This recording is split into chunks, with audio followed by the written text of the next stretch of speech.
Vector இயற்கணிதம் பாடத்தில் பயிற்சி 6.5 இருக்கக்கூடிய நேர்கோட்டின் சமன்பாடு காண்க என்ற கணக்குகளை ஜியோஜிப்ரா வழியாக 3D கிராஃபிக்ஸ் வியூவில் பார்த்து கணக்கோட விடை எப்படி உருவாகுது அப்படிங்கிறத தெரிஞ்சுக்க போகிறோம். முதல் கணக்கு 5,2,8 என்ற புள்ளி வழி செல்வதும் ஒரு கோடு கொடுத்துருக்காங்க, மற்றொரு கோடு கொடுத்துருக்காங்க. ஆகிய கோடுகளுக்கு செங்குத்தானதுமான நேர்கோட்டின் துணையளவு வெக்டர் சமன்பாடு கார்ட்டீசியன் சமன்பாடு காண்க கொடுத்துருக்காங்க.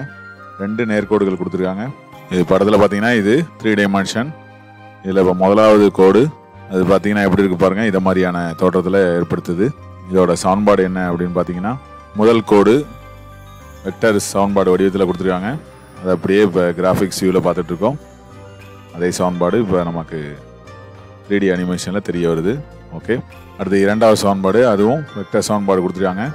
இந்த 2 கோடுகளுக்கு செங்குத்தானதுமான நேர்கோட்டின் துணையலகு சமன்பாடு நம்ம கண்டுபிடிக்கணும். இப்போ ரெண்டாவது கோடு, இந்த கோட்டோட சமன்பாடு இந்த தெரியுது பாருங்க. இப்போ 2 கோடுகளும் பார்த்துங்க, 2 கோடுகளும் ஒரே தளத்தில் அமையாமல் இருக்குது. இப்போ இந்த 2 கோடுகளுக்கும் செங்குத்தான நேர்கோட்டின் சமன்பாடு. மேலும் பார்த்தீங்கன்னா 5, 2, 8 இந்த புள்ளி வழியாகவும் செல்லணும். தேவையான கோடு இந்த டாட் வடிவத்தில் தெரியுது பாருங்க. இதுதான் அந்த 2 கோடுகளுக்கும் செங்குத்தான கோடு. இப்போ பார்க்கறதுக்கு பார்த்தீங்கன்னா செங்குத்தாக இருக்கிற மாதிரி தெரியல.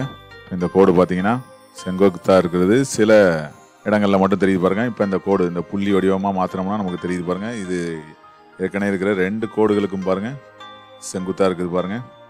அதனால் இதுதான் தேவையான அந்த 2 கொடுக்கப்பட்ட கோடுகள் செங்குத்தானதும், மேலும் பார்த்தீங்கன்னா 5, 2, 8 என்ற புள்ளி வழியாக செல்லக்கூடிய கோட்டின் வடிவம் இது நமக்கு இப்போ கண்ணுக்கு தெரியுது. ஜியோஜிப்ரா 3D கிராஃபிக்ஸ் வியூவில் இதில் நமக்கு அந்த ரிக்வயர்டு தேவையான ஆன்சர் விசிபிளாக பார்ப்பதற்கு வாய்ப்பு கிடைக்குது. நன்றி.